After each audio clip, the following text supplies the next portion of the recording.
আসসালামু আলাইকুম। হালকেনস্টাইন HSC academic ইতিহাস দ্বিতীয় পত্র কোর্সে আপনাদের সকলকে স্বাগতম। আমি জারিন তাসনিম মুরপি পড়াশোনা করছি ঢাকা বিশ্ববিদ্যালয়ে। আজকে আমরা পড়ব ইতিহাস দ্বিতীয় পত্রের শিল্প বিপ্লব পার্টে। সেখানে আমরা দেখব শিল্প বিপ্লব পরবর্তী ইউরোপে প্রভাবটা আসলে কীরকম ছিল। সেই প্রভাবগুলো সম্পর্কে জানার জন্য আমরা এখন স্টার্ট করি। দেখো, ইংল্যান্ড হচ্ছে অতি অল্প সময়ের মধ্যে কি হয়, শিল্প বিপ্লব পরবর্তী সময়ে অপ্রতিদ্বন্দ্বী অর্থনৈতিক শক্তিতে পরিণত হয়। ফলে ইউরোপের অপর রাষ্ট্রগুলো হচ্ছে ইংল্যান্ডকে অনুসরণ করে নিজেদের শিল্পায়নের দিকে অগ্রসর হতে থাকে। এটা কীরকমভাবে দেখা যায় দেখো, বেলজিয়াম হচ্ছে কি করে, বেলজিয়াম হচ্ছে তোমার ইউরোপীয় রাষ্ট্রগুলোর মধ্যে ইংল্যান্ডের পরে প্রথম শিল্প বিপ্লব ঘটে হচ্ছে বেলজিয়ামে। 1820 সালের দিকে বেলজিয়ামে শিল্প বিপ্লব শুরু হয়। 1830 সালের দিকে কয়লা খনিগুলোর আশেপাশে অসংখ্য লোক কয়লা উৎপাদন কারখানা এবং রোলিং মিলে কাজ করা শুরু করে। এইভাবে বেলজিয়ামের ওয়ালোনিয়া ব্রিটেনের পর তৎকালীন বিশ্বের দ্বিতীয় বৃহত্তম শিল্প অঞ্চলে পরিণত হয়। এই জিনিসটা ইম্পর্টেন্ট যে ব্রিটেনের তৎকালীন ব্রিটেনের পর তৎকালীন কোন শক্তি বা কোন দেশ হচ্ছে তোমার বৃহত্তম শিল্প অঞ্চলে পরিণত হয়, সেটার আনসার হচ্ছে ওয়ালোনিয়া, বেলজিয়ামের ওয়ালোনিয়া। ওকে, 1830 সালের পর বেলজিয়ামের ইতিহাসবিদ ফিলিপে রেক্সন লিখেছিলেন, it was not propaganda but a reality, the Wallonia regions were becoming the second industrial power all over the world after Britain. ব্রিটেনের পর ওয়ালন যে বিশ্বের দ্বিতীয় বৃহত্তম শিল্পাঞ্চল হতে যাচ্ছে তা নিছক প্রচারণা নয়, বরং এটাই বাস্তবতা। তবে বেলজিয়ামে শিল্প বিপ্লবের প্রভাব ছিল ইংল্যান্ডের চাইতে ভিন্ন মাত্রার। শিল্পায়ন সেখানে ইংল্যান্ডের মতো আধুনিক জনসংখ্যা বহুল নগরায়ন ঘটায় নাই। বেলজিয়ামের শিল্প বিপ্লবের দুটি কারণ ছিল হচ্ছে ইংল্যান্ডের সাথে একটা ব্যবসায়িক সম্পর্ক এবং ভৌগোলিক অবস্থান ও প্রাকৃতিক সম্পদের প্রাচুর্য। বেলজিয়ামে অনেক পরিমাণ লোহা ও কয়লার খনি থাকায় তার শিল্প সহায়ক হয়ে ওঠে, আস্তে আস্তে সেটা শিল্পটা এখানে ডেভেলপ করে। সুইডেনের ক্ষেত্রে কি হয় দেখি, 1790 থেকে 1815 সময়কালে সুইডেন তার অর্থনীতিতে সমান্তরালভাবে দুটি খাত নিয়ে কাজ করে। সুইডেন একদিকে যেমন হচ্ছে তোমার বড় কৃষি খামার তৈরি, নতুন নতুন বীজ ও কৃষি যন্ত্রপাতি উদ্ভাবনের মাধ্যমে কৃষিক্ষেত্রে বিপ্লব ঘটায়, অপরদিকে তেমনি গ্রামাঞ্চলে ছোট ছোট শিল্প কারখানা স্থাপন করে। এখানকার শ্রমিকরাই পর্যায়ক্রমে শিল্প শ্রমিক হিসেবে কাজ শুরু করে। এইসব শ্রমিকরা গ্রীষ্মকালে খামারে কাজ করতো, আবার শীতকালে কলকারখানায় কাজ করতো। 1815 থেকে 1850 সালের মধ্যে এখানে বড় বড় কারখানা প্রতিষ্ঠিত হয়। সেই সময় শিল্পক্ষেত্রে কিছু প্রাতিষ্ঠানিক পরিবর্তন আনা হয়। এই যে চেঞ্জগুলো কীরকম হয় দেখো, সুইডেন 1846 সালে শিল্প বাণিজ্য ক্ষেত্রে রাষ্ট্রের একচেটিয়া কর্তৃত্ব বিলোপ করে দেয়। এভাবে সুইডেনে ব্যক্তি মালিকানাধীন কোম্পানির সুযোগ সুবিধা বৃদ্ধি পায়। 1850 থেকে 1890 সময়কালে সুইডেনের রপ্তানি বাণিজ্য ব্যাপক প্রসার লাভ করে। তখন কৃষিজ পণ্য, কাঠ ও স্টিল ছিল সুইডেনের তিনটি প্রধান রপ্তানি খাত। তাহলে প্রধান রপ্তানি খাত সুইডেনের কী কী ছিল? কৃষিজ পণ্য, কাঠ ও স্টিল। 1890 থেকে 1930 সময়কাল সুইডেনের শিল্প বিপ্লবের দ্বিতীয় পর্যায়ে। এই সময় এখানকার অভ্যন্তরীণ বাজারের দিকে লক্ষ্য রেখে যন্ত্র প্রকৌশল, শক্তির ব্যবহার, কাগজ তৈরি, বস্ত্রশিল্প ইত্যাদি ক্ষেত্র আস্তে আস্তে গড়ে ওঠে। এসব ক্ষেত্রেও বিপ্লব তৈরি হয়। ফ্রান্সে কি হয় দেখো, ফ্রান্সের শিল্প বিপ্লব ছিল ধীর এবং স্থিতিশীল। ফ্রান্সের সামন্ততান্ত্রিক সমাজ ও স্বৈরশাসনের চাপে কৃষি ও শিল্পের বিকাশ সম্ভব হয়নি। 17 শতকে ফরাসি মন্ত্রী কোলবার, ষোড়শ মন্ত্রী ক্যালন শিল্প গঠনের জন্য বিশেষ চেষ্টা করেও 1850 সালের পূর্বে ফ্রান্সের শিল্প বিপ্লব ঘটাতে পারে নাই। এর পেছনে যথার্থ কারণ ছিল। কি কি কারণ দেখো, এর কারণ শিল্প বিপ্লবের জন্য খাদ্য উৎপাদন বৃদ্ধি, জনসংখ্যা বৃদ্ধি, মূলধন সংস্থান, বৈজ্ঞানিক আবিষ্কার, এসব উপাদান 18 শতকের ফ্রান্সে ছিল না। ফ্রান্সের অভিজাত, তাছাড়া আরেকটা বড় রিজন ছিল এই যে ফ্রান্সের অভিজাত শ্রেণী। এই ফ্রান্সের অভিজাত শ্রেণী বা অভিজাত সম্প্রদায়টা খুবই প্রবলেমেটিক একটা সম্প্রদায় ছিল। কীরকম দেখো, তারা প্রচণ্ড রক্ষণশীল ছিল এবং তারা ছিল খুব অলস। এই যে ফ্রান্সের অভিজাত সম্প্রদায় ছিল হচ্ছে তোমার রক্ষণশীল। সে দেশে বুর্জোয়া ও ধনী ব্যবসায়ীদের আসলে তেমন কোনো সামাজিক মর্যাদা ছিল না। ফ্রান্সের আন্তঃশুল্ক ব্যবস্থা ও শিল্পের উপর সরকারি নিয়ন্ত্রণ শিল্প বিস্তারের জন্য বাধা ছিল। মানে ফ্রান্সের যে ইন্টারনাল করগুলা বা কর সিস্টেম, ট্যাক্সেশন সিস্টেমগুলো ছিল, সেগুলোর উপরে হচ্ছে তোমার সরকারি কিছু নিয়ন্ত্রণ ছিল, কন্ট্রোল ছিল, এবং সেগুলা অভিজাত শ্রেণীদের হচ্ছে বা অভিজাত সম্প্রদায়ের পক্ষে ছিল। তো অভিজাত সম্প্রদায় স্বাভাবিকভাবেই চাইতো না যে ওইগুলো চেঞ্জ হোক, কারণ চেঞ্জ হলে তারা হচ্ছে কম ফেভার পাবে বা তাদের স্বার্থটা হয় কি লঙ্ঘিত হয়। তো দেখা যাচ্ছে এইভাবে সরকারি নিয়ন্ত্রণটা হচ্ছে তোমার এই সরকারি নিয়ন্ত্রণটা বা ওদের ফেভারে থাকার জন্য যে সরকার বিভিন্নভাবে চেষ্টা করে যাচ্ছে, ওই চেষ্টাগুলো আসলে শিল্প বিস্তারের জন্য এক ধরনের বাধা ছিল। ফরাসি বিপ্লব এবং নেপোলিয়নিক যুদ্ধ বিগ্রহের সময় ফ্রান্স ব্যবসা বাণিজ্যে একদমই উদাসীন থাকে। যুদ্ধে ফ্রান্সের জাহাজগুলো কি হয়, ব্রিটিশ নৌবহর দ্বারা একদম ধ্বংসপ্রাপ্ত হয়ে যায়। তখন কি হয় দেখো, বৈদেশিক বাণিজ্যে মন্দা দেখা দেয়। তবে ফ্রান্স 1821 থেকে 1847 সাল ঢালাই লোহার উৎপাদন 3 গুণ বৃদ্ধি পায়। এই সময়ের মধ্যে 30,000 কিলোমিটার পাকা রাস্তা তৈরি হয়। 1843 সালে প্যারিস থেকে সেন্ট জার্মেন পর্যন্ত রেলপথ স্থাপিত হয়। তারপর কি হয় দেখো, 1848 সাল নাগাদ 2000 মাইল পর্যন্ত রেল প্রসারিত হয়। 1837 সালে ফ্রান্সের বস্ত্রশিল্প যন্ত্রের মাধ্যমে উৎপাদন শুরু হয়। 1850 থেকে আলসাসের কয়লা খনি থেকে কয়লা উত্তোলন শুরু হয় এবং এর উৎপাদন দাঁড়ায় 50 লাখ টন। তখন লোরেন অঞ্চলকে কেন্দ্র করে গড়ে ওঠে লোহা ঢালাইয়ের কারখানা। ফ্রান্স তার আভ্যন্তরীণ বাজারের চাহিদা মাথায় রেখে শিল্প গঠন করে, কেননা ইংল্যান্ডের সাথে লড়াইয়ে তার উপনিবেশগুলো হাতছাড়া হয়ে গিয়েছিল।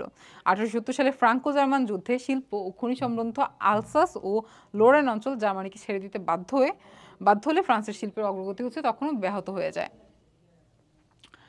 তারপর জার্মানির দিকে যদি আমরা দেখি তাহলে দেখব ফরাসি সম্রাট নেপোলিয়ন বোনাপার্টের পতনকালে ব্রিটেনের শিল্প বিপ্লব যখন উত্তরোত্তর গতি সঞ্চার করছে, তখন জার্মানি ছিল 38টি রাজ্যে বিভক্ত কৃষি প্রধান দেশ।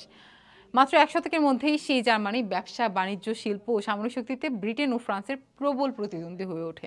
জার্মানির এই অগ্রগতি শুধু রাজনৈতিক ছিল না, এই অগ্রগতির মূলে ছিল জার্মানির শিল্প শক্তি, প্রযুক্তিগত দক্ষতা এবং অর্থনৈতিক সমৃদ্ধি। মানে শুধুমাত্র রাজনৈতিক ফ্যাক্টরটা এখানে কাজ করে নাই, ওদের যে শিল্প শক্তি ছিল, যে প্রযুক্তিগত দক্ষতা ছিল এবং তোমার অর্থনৈতিক সমৃদ্ধি, সমস্ত কিছু মিলায়ে এই যে তোমার এই 1 শতকের মধ্যে তারা মানে জার্মানি ব্রিটেন ও ফ্রান্সের প্রতিদ্বন্দ্বী হয়ে উঠতে এবং প্রবল প্রতিদ্বন্দ্বী হয়ে উঠতে সমর্থ হয়েছিল। ব্রিটিশ অর্থনীতিবিদ কেইন্স বলেন, রক্ত ও লোহার দ্বারা নয়, কয়লা ও লোহার দ্বারাই ঐক্য প্রাধান্য অর্জিত হয়। Germany was made not by blood and iron but by coal and iron. এই অগ্রগতির ইতিহাসকে দুভাগে ভাগ করা যায়, যথা প্রাক ঐক্যবদ্ধ জার্মানি শিল্প সংগঠনের যুগ বা শিল্প গঠনের যুগ। তখন এই সময় জার্মানির বিভিন্ন রাজ্যে শিল্পায়নের হাওয়া লেগেছে মাত্র। জার্মান শিল্প বিপ্লবের মূল নিয়ামকটাই ছিল রেলপথ। তাহলে 1850 সালের মধ্যে জার্মানিতে 300 মাইলের বেশি রেলপথ স্থাপিত হয়, যা জার্মানির দুর্গম ও সম্পদশালী অঞ্চলগুলোকে যুক্ত করে।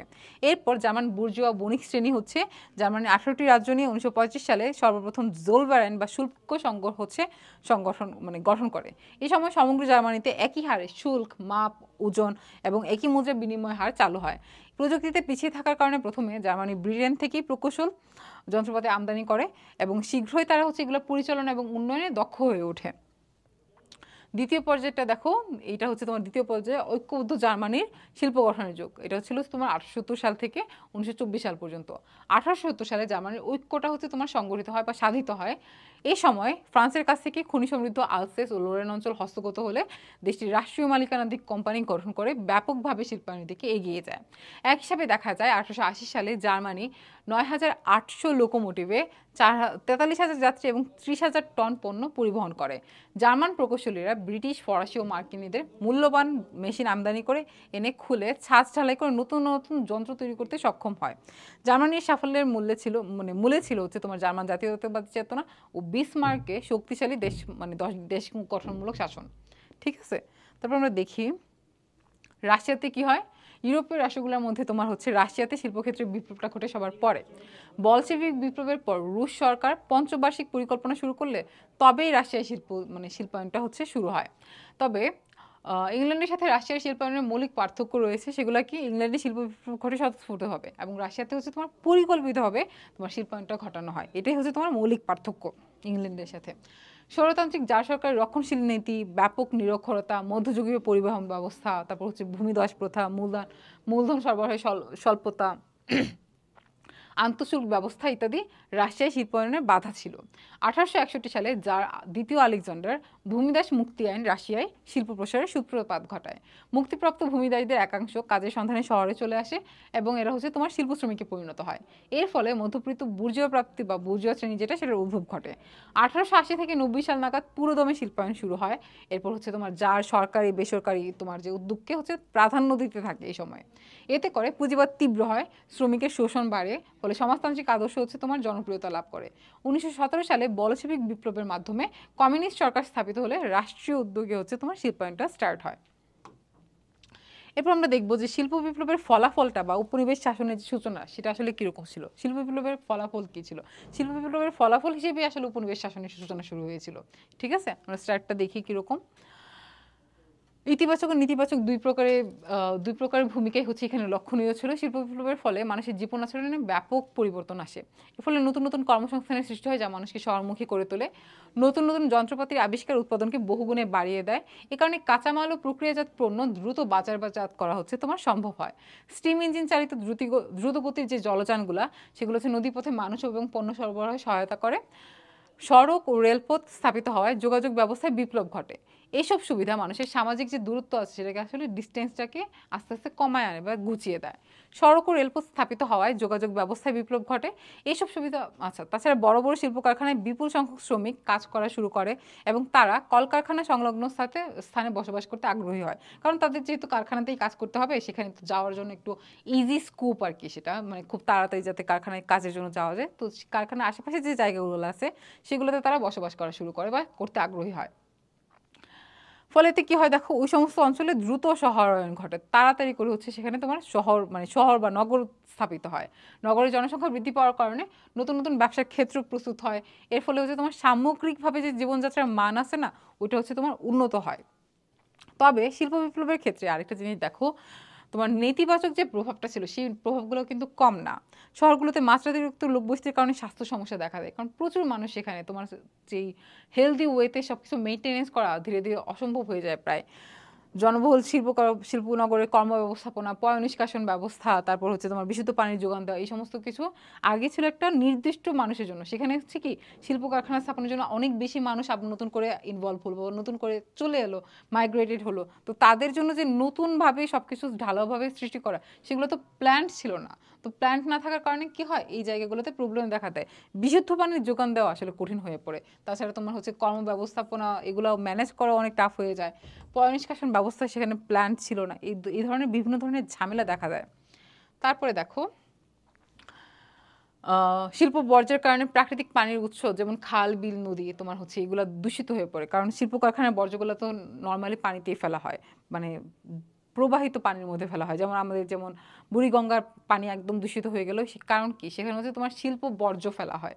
ঠিক আছে, তো এইভাবে দেখা যায় যে নাগরিক স্বাস্থ্যের উপর এর প্রভাব পড়ে। শিশুদেরকে কম মজুরি দিয়ে কাজ করানো হতো বলে শিল্প শ্রমিক মানে শিল্প যে মালিকরা আছে তারা হচ্ছে শিশু শ্রমিক নিয়োগ দিতে শুরু করে, কারণ শিশু শ্রম বৃদ্ধি পায়। তাছাড়া ক্ষুদ্র দৈহিক কাঠামো কারখানার ছোট পরিসরের যন্ত্রপাতি পরিচালনায় তোমার হচ্ছে সহায়ক ছিল। এই জন্য দেখা যেত যে ফ্যাক্টরি মালিকরা শিশুদের নিয়োগ দিতে আগ্রহী হয়ে ওঠে।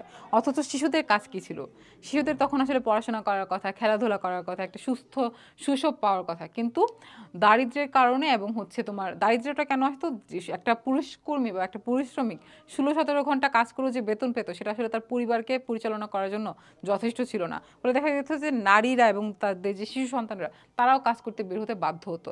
এভাবে এবং হচ্ছে কাজ করতে বাধ্য হতো, এবং ওই সময় যে শিশুরা ছিল তাদেরকে ওই কারখানার মালিকরা হচ্ছে নিয়োগ দেওয়া শুরু করে, কারণ তাদের সাইজ ছিল ছোট ছোট। ধরো যে কোনো ধরনের কাজগুলা যেখানে হচ্ছে তোমার ছোট দৈহিক অবয়ব হলে সহায়ক হবে বা সাহায্য হবে, হেল্পফুল হবে, সেগুলোতে হচ্ছে শিশুদেরকে ঢুকাই দেওয়া হতো। এভাবে আস্তে আস্তে শিশু শ্রমটা অনেক বেড়ে যায় এই শিল্প বিপ্লবের কারণে। এটা হচ্ছে কি এই শিল্প বিপ্লবের প্রভাব কিন্তু। তারপর ঔপনিবেশিক শাসনের সূচনা শুরু হয়। দেখো, সাম্রাজ্যবাদের ধারণাটা হচ্ছে অতি প্রাচীন, তবে প্রাচীন যুগের সমন্বয়ক ও শাসক আলেকজান্ডার, জুলিয়াস সিজার থেকে শুরু করে আধুনিক যুগের নেপোলিয়ন বোনাপার্ট যে ধারার সাম্রাজ্য বিস্তার করেছিলেন, তা 18 শতকের দ্বিতীয় ভাগ থেকে শুরু হওয়া সাম্রাজ্যবাদী ধারণা থেকে পৃথক। অতীতে সাম্রাজ্য স্থাপনের ব্যাপারে সাম্রাজ্যবাদী দেশের সরকার ও জনগণের মধ্যে মিশ্র প্রতিক্রিয়া ছিল। এই সময় সাম্রাজ্যবাদী কর্মকাণ্ডের পিছনে কোনো সুনির্দিষ্ট রাজনৈতিক বা অর্থনৈতিক আদর্শ ছিল না। কিন্তু 1870 সালের পর ইউরোপীয় জাতিগুলোর সাম্রাজ্যবাদী মনোভাব ছিল অভিনব এবং প্রচণ্ড ভয়ঙ্কর। এই সময় শিল্প বিপ্লব বা শিল্প সমৃদ্ধ ইউরোপীয় জাতিগুলো এশীয় আফ্রিকার দেশগুলোতে কর্তৃত্ব স্থাপন করে, এবং এই কর্তৃত্ব স্থাপন করা হয় শুধুমাত্র এবং এশিয়া এবং যে আফ্রিকা আছে, এশিয়া এবং আফ্রিকার যে দেশগুলো আছে সেই দেশগুলোতে অ্যাকচুয়ালি শোষণ প্রক্রিয়া চালানোর জন্য। ঠিক আছে, এশিয়া আফ্রিকার যে হচ্ছে তোমার গুরুত্বপূর্ণ বা তোমার বিভিন্ন ধরনের সম্পদ আছে, তারা বিভিন্নভাবে অল্প টাকায় বা বিভিন্নভাবে বঞ্চনার শিকার করে শোষণ করে তাদের নিজেদের এলাকায় নিয়ে গিয়েছে, ব্রিটেনে নিয়ে গিয়েছে। দেখো, প্রথম বিশ্বযুদ্ধের পূর্ব পর্যন্ত এই অবস্থা চলতে থাকে।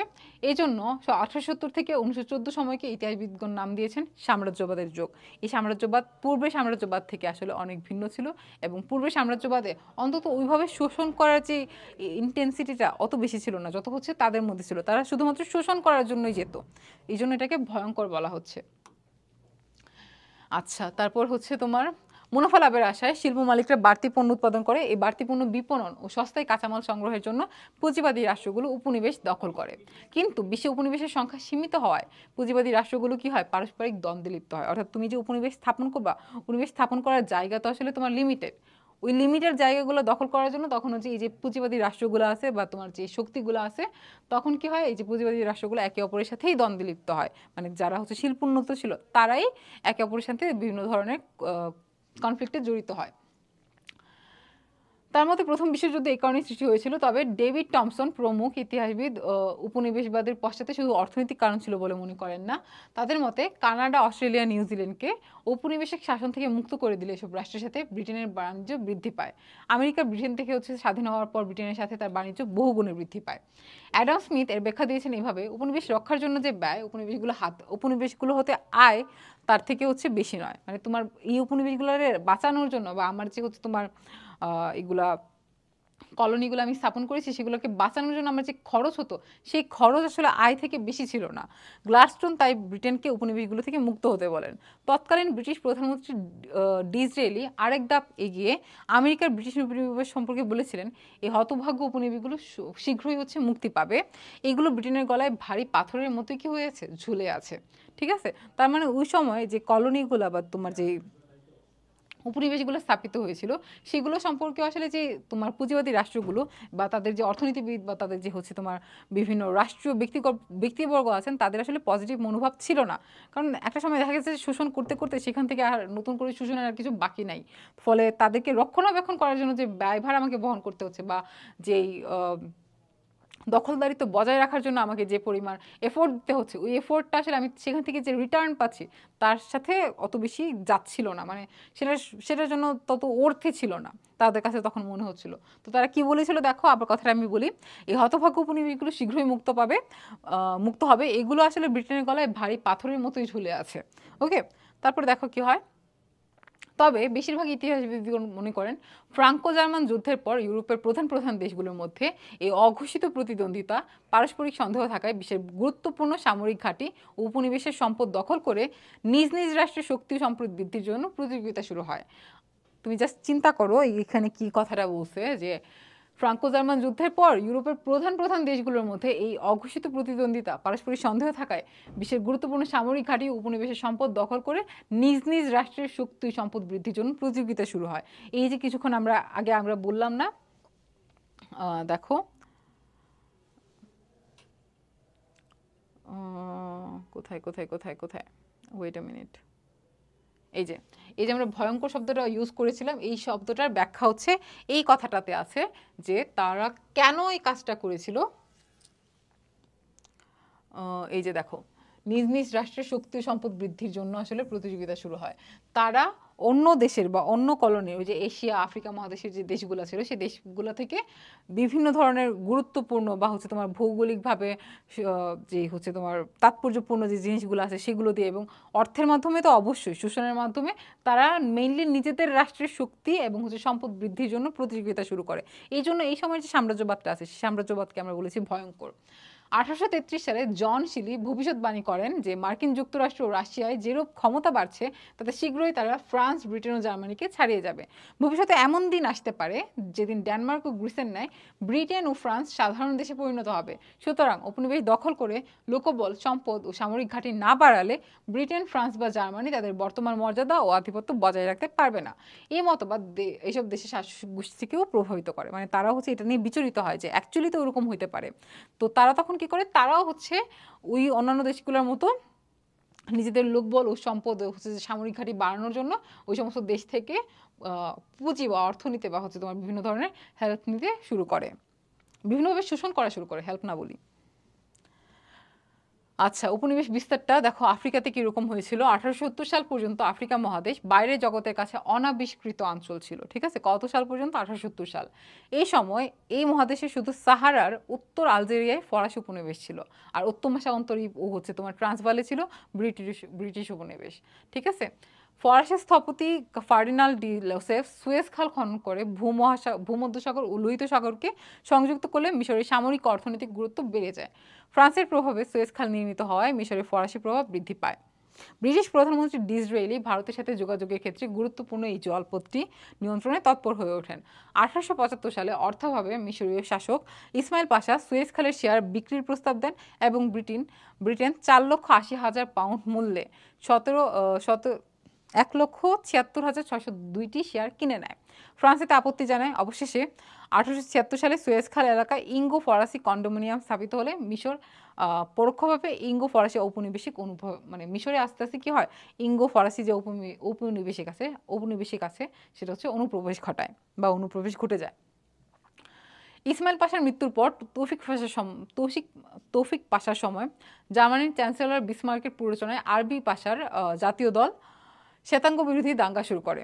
ফ্রান্স উপযুক্ত সময় হস্তক্ষেপ করতে ব্যর্থ হয়। ব্রিটেন তার নৌ ও স্থলবাহিনী সুয়েজ খাল দিয়ে আলেকজান্দ্রিয়ায় পাঠায়।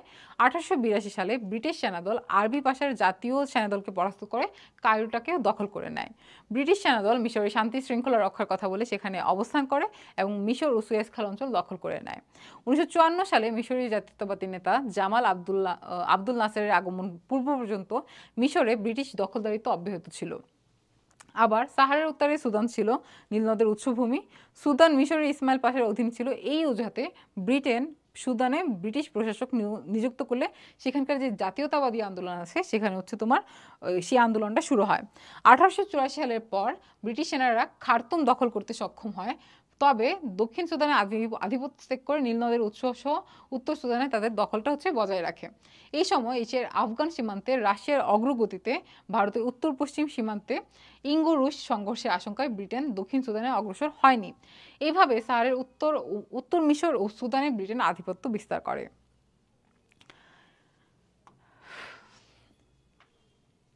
আচ্ছা, অপরদিকে ফ্রান্স আলজেরিয়া, তিউনিসিয়া ও মরক্কোয় আধিপত্য স্থাপন করে ভূমধ্যসাগর উপকূল জুড়ে ফরাসি উত্তর আফ্রিকা সাম্রাজ্য গড়ে তোলে। বেলজিয়ামরাজ দ্বিতীয় লিওপোল্ড ব্রাসেলসে আন্তর্জাতিক আফ্রিকা সংঘ প্রতিষ্ঠার মাধ্যমে খনি সমৃদ্ধ কঙ্গোতে উপনিবেশ স্থাপন করে। বেলজিয়ামে বিস্তৃতি রোধ করার জন্য ব্রিটেন পর্তুগালের সাথে যোগ দিয়ে অ্যাঙ্গোলায় আধিপত্য স্থাপন করে নাইজার নদীর উৎসমুখ নিয়ন্ত্রণের প্রচেষ্টা চালায়। জার্মানির চ্যান্সেলর বিসমার্ক ক্ষমতার প্রথম দিকে বলেছিলেন I am no colony man, কিন্তু স্বদেশি বুর্জোয়াদের চাপে তিনি তার নীতি পরিবর্তন করেন। জার্মানি দ্রুত গতিতে দক্ষিণ আফ্রিকার ডালাগিয়া উপসাগর, সেন্ট লুসিয়া উপসাগর, জাম্বুবি, তারপর হচ্ছে টোগোল্যান্ড ও ক্যামেরন দখল করে নেয়। এভাবে 1895 সালের মধ্যে আফ্রিকার 9 থেকে 10 ভাগ অঞ্চল ইউরোপীয় শক্তিগুলো দখল করে নেয়। ইতিপূর্বে আফ্রিকায় শান্তিপূর্ণ উপনিবেশ স্থাপনের জন্য বিসমার্ক বার্লিনে উপনিবেশিক শক্তিগুলোর এক কংগ্রেস আহ্বান করেন। 1825 সালের এই কংগ্রেসে আফ্রিকায় সাম্রাজ্যবাদী শক্তিগুলোর সহাবস্থানের জন্য স্ফিয়ার অফ ইনফ্লুয়েন্স বা প্রভাব বলয় নামে এক নীতি অনুমোদিত হয়। এতে 14টি দেশ স্বাক্ষর করে। বার্লিন সন্ধির পরও অন্য সাম্রাজ্যবাদী শক্তি হচ্ছে তোমার নিশ্চুপ থাকেনি। পর্তুগাল তার পুরনো উপনিবেশ অ্যাঙ্গোলায় অধিকার রক্ষার পাশাপাশি মোজাম্বিক হচ্ছে দখল করে নেয়। ইতালি ইরিত্রিয়া সোমালিল্যান্ডের একাংশ দখল করে। এভাবে দেখা যায় 1898 সাল নাগাদ একমাত্র আবিসিনিয়া বা বর্তমান যে ইথিওপিয়া আছে ও লাইবেরিয়া ছাড়া আফ্রিকার সব অঞ্চল ইউরোপীয় পুঁজিবাদী রাষ্ট্রগুলোর উপনিবেশে পরিণত হয়। আচ্ছা, এশিয়াতে কিরকম প্রভাব পড়ে আমরা দেখি। এশিয়ার মূল ভূখণ্ডে উপনিবেশ স্থাপনের জন্য ইউরোপীয় জাতিগুলো তীব্র প্রতিদ্বন্দ্বিতায় লিপ্ত হয়। 18 শতকের মধ্যভাগেই ব্রিটেন সব ইউরোপীয় শক্তিকে পরাস্ত করে ভারতে আধিপত্য বিস্তার করে। ব্রিটেন ভারতে তার আধিপত্য নিষ্কণ্টক রাখার জন্য ভারতের পূর্ব সীমান্তে বেষ্টনী বলয় নেওয়ার হচ্ছে উদ্যোগ নেয়। মানে তোমার হচ্ছে বেষ্টনী মানে তোমার ঘেরাও দেওয়া আর কি, এক ধরনের বেড়া দেওয়া আর কি, বেষ্টনী মানে বেড়া। ফ্রান্স 1880 সালে ইন্দোচীন দখল করেছিল। ফ্রান্স 1893 সালে থাইল্যান্ড বা শ্যামদেশ হচ্ছে, তখন থাইল্যান্ডের নাম ছিল শ্যামদেশ, দখল করার জন্য অগ্রসর হলে ব্রিটেন তাতে বাধা দেয়। শেষ পর্যন্ত উভয় দেশ নিরপেক্ষতার নীতি গ্রহণ করে। 20 শতক শুরু হওয়ার আগেই দক্ষিণ প্রশান্ত মহাসাগরীয় অঞ্চলগুলোতে ইউরোপীয় উপনিবেশ স্থাপন সম্পন্ন হয়। মালয় দ্বীপপুঞ্জ ছিল ব্রিটেনের ক্ষমতার মূল কেন্দ্র এবং ভারতীয় দ্বীপপুঞ্জ ছিল ডাচ ক্ষমতা কেন্দ্র। চীনের দক্ষিণ উপকূল ধরে ইউরোপীয়রা হচ্ছে তোমার অগ্রসর হতে শুরু করে। 1839 থেকে 40 সাল পর্যন্ত প্রথম আফিমের যুদ্ধে চীনকে পরাস্ত করে ব্রিটেন দেশটির উপরে হচ্ছে 1842 সালের নানকিং সন্ধি চাপিয়ে দিয়েছিল। দক্ষিণ চীনের ক্যান্টন সহ 5টি সমুদ্র বন্দর ইংরেজ বণিকদের জন্য উন্মুক্ত করে দেওয়া হয়। ব্রিটেনের পথ ধরে ফ্রান্স সহ অপর রাষ্ট্রগুলো অনুরূপ শর্ত চীনের উপর চাপায়। চীন সরকার এই চুক্তি মানতে না চাইলে দ্বিতীয় আফিমের যুদ্ধ শুরু হয়। ইংরেজ ও ফরাসি যৌথ বাহিনীর আক্রমণে পর্যদস্ত হয়ে 1860 সালে চীন সরকার দক্ষিণ চীনের আরও 11টি বন্দর নানকিং সন্ধির শর্ত অনুযায়ী খুলে দিতে বাধ্য হয়। ইতিমধ্যে এশিয়ার একমাত্র সাম্রাজ্যবাদী শক্তি হিসেবে জাপানের উত্থান ঘটে। 1895 সালে সিমনোকেসের সন্ধির মাধ্যমে চীনের মাঞ্চুরিয়ার অংশবিশেষ ফর্মোজা পেস্কাডোবাস অঞ্চল দখল করে নেয় বা অধিকার করে। এরপর কোরিয়া উপদ্বীপ দখল করে। জাপানের উত্থানে রাশিয়ার সাম্রাজ্যবাদী মনোভাব প্রবলভাবে জেগে ওঠে। রাশিয়া পূর্ব থেকে মাঞ্চুরিয়া দখলে ব্যস্ত ছিল। তখন সে সামরিক হুমকি দিয়ে জাপানের কাছ থেকে চীনের লিয়ারটুং উপদ্বীপ দখল করে নেয় এবং উত্তর সীমান্তের মঙ্গোলিয়ার আমুর উপত্যকা দখল করে প্রশান্ত মহাসাগরের ভ্লাদিভোস্টকে বন্দর স্থাপন করে। চীনে রুশ জাপান আগ্রাসনে শঙ্কিত হয়ে জার্মানি, ফ্রান্স ও ব্রিটেন যথাক্রমে চীনের কিজাউচু বন্দর, ইন্দোচীনের আনাম থেকে চীনের অভ্যন্তর পর্যন্ত ও ওয়াইহাওয়ের যে অঞ্চলটা আছে সেই অঞ্চলটা দখল করে নেয়। ইতিহাসবিদ ভিনেক বলেন, তরমুজকে যেমন লোকে খণ্ড খণ্ড করে আহার করতে উদ্যত হয়, তেমনি ঔপনিবেশিক শক্তিগুলো চীনকে খণ্ড খণ্ড করে বাটোয়ারা করতে উদ্যত হয়। এমত অবস্থায় 1899 সালে মার্কিন যুক্তরাষ্ট্র তার ওপেন ডোর ডক্ট্রিন বা খোলা দ্বার নীতি ঘোষণা করে সাম্রাজ্যবাদী শক্তি হিসেবে আবির্ভূত হয়। আচ্ছা, তখন কি হয় দেখো, 19 শতকের গোড়ার দিকে আফগানিস্তানের রুশ অনুপ্রবেশে ভারতীয় ব্রিটিশ সরকার শঙ্কিত হয়। ফলে প্রথম ইঙ্গো আফগান যুদ্ধ বাধে। নিকট প্রাচ্যে জার্মানি তুর্কি সাম্রাজ্যে অনুপ্রবেশের চেষ্টা করলে, মানে জার্মানি যখন তুর্কি সাম্রাজ্যে অনুপ্রবেশের চেষ্টা করে তখন ব্রিটেনের সাথে জার্মানির তীব্র বিরোধ হয়। 1850 থেকে 70 সময়কালে জার্মানি তুর্কি সাম্রাজ্যে ব্যাংক ও কোম্পানি দ্বারা মূলধন লগ্নি করে। অপরদিকে জার্মান অনুপ্রবেশ প্রতিহত করার উদ্দেশ্যে ব্রিটেন পারস্য উপসাগরে সামরিক ঘাঁটি ও নৌ আধিপত্য স্থাপন করে। এভাবে দেখা যাচ্ছে 18 শতকের শেষের দিকে ইউরোপে শিল্প বিপ্লবের ফলে যে পুঁজিবাদী রাষ্ট্রগুলো গড়ে ওঠে সেগুলো তাদের পুঁজির নিরাপত্তা, বাজার সৃষ্টি ও কাঁচামালের যোগান অব্যাহত রাখার স্বার্থে সাম্রাজ্যবাদী শক্তিতে পরিণত হয়। এইসব সাম্রাজ্যবাদী শক্তির নগ্ন থাবায় ক্ষতবিক্ষত হয় এশিয়া ও আফ্রিকার দেশগুলো। 16 ও 17 শতকে কৃষি বিপ্লবের হাত ধরে উদ্ধৃত ফসল, বর্ধিত জনসংখ্যা, জনকল্যাণমূলক রাষ্ট্র ব্যবস্থা, পুঁজি সরবরাহ, বৈজ্ঞানিক আবিষ্কার ও খনিজ ব্যবস্থার সহায়তায় 18 শতকে ইংল্যান্ডে যে শিল্প বিপ্লব ঘটে অচিরেই তা ইউরোপের অন্যান্য দেশে ছড়িয়ে পড়ে। ক্রমে রাষ্ট্রগুলোর শাসন ক্ষমতা নতুন পর্যায় শ্রেণীর হস্তগত হলে এই শ্রেণীর চাপে সেগুলো সাম্রাজ্যবাদী রাষ্ট্রের রূপ পরিগ্রহ করে। এই ধারাবাহিকতায় শিল্প সমৃদ্ধ ইউরোপীয় রাষ্ট্রগুলো তাদের পুঁজিবাদের নিরাপত্তা রক্ষার স্বার্থে আফ্রিকা ও এশিয়ার যে দুর্বল দরিদ্র কৃষিভিত্তিক রাষ্ট্রগুলো ছিল সেগুলোকে দখল করে নিয়ে দীর্ঘদিন ঔপনিবেশিক শাসন ও শোষণ চালায়। এই শক্তিগুলো তাদের দখল অব্যাহত রাখার স্বার্থে কখনো স্ফিয়ার্স অফ ইনফ্লুয়েন্স নীতির মাধ্যমে ঐক্যবদ্ধভাবে অন্যদের সঙ্গে শোষণ চালায়, কখনো বা নিজেরাই দ্বন্দ্বে লিপ্ত হয়। প্রথম বিশ্বযুদ্ধের মধ্য দিয়ে এর চূড়ান্ত বহিঃপ্রকাশ লক্ষ্য করা যায়। আচ্ছা, এভাবে আমরা এশিয়া এবং আফ্রিকাতে কিভাবে সাম্রাজ্যবাদী শক্তিগুলো কলোনি স্থাপনের মাধ্যমে বা উপনিবেশ স্থাপনের মাধ্যমে কিভাবে তারা শাসন ও শোষণ চালিয়ে গিয়েছিল সেই জিনিসটা আসলে ব্যাখ্যা পায় এবং পরিপূর্ণ একটা চিত্র দেখতে পাই। এই অধ্যায়ের যে প্রধান প্রধান শব্দগুলো আছে সেই শব্দগুলো নিয়ে যদি আমরা একটু আলোচনা করি তাহলে দেখব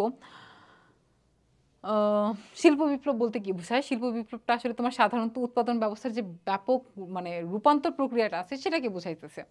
18 শতকের শেষার্ধে ইংল্যান্ডের নতুন নতুন যন্ত্রপাতির আবিষ্কার ও ব্যবহারের মাধ্যমে উৎপাদন ব্যবস্থায় যুগান্তকারী পরিবর্তন এসেছিল। একেই সাধারণ অর্থে বলা হচ্ছে শিল্প বিপ্লব। শব্দটি প্রথম ব্যবহার করেন ফরাসি সমাজতান্ত্রিক লেখক জ্যারোম অ্যাডলফ ব্ল্যাঙ্কি। রেনেসা কি? রেনেসা মানে পুনর্জাগরণ। রেনেসা মানে কি?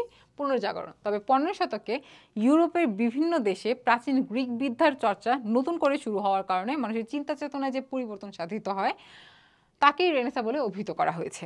রেনেসার অন্যতম বৈশিষ্ট্য ছিল প্রাচীন পুস্তক অধ্যয়নের অনুশীলনে বৃদ্ধি, রাজকীয় ধর্মীয় পৃষ্ঠপোষকতার উত্থান এবং বিজ্ঞানের সামগ্রিক উন্নতি।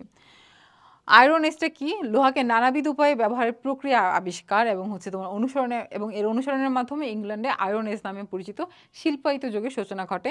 শিল্প বিপ্লবের পূর্বে ইংল্যান্ডে লোহা ও কয়লা সহজলভ্য ছিল, ফলে নতুন যন্ত্রপাতি তৈরি করার জন্য লৌহ শিল্পের উন্নতি হয়।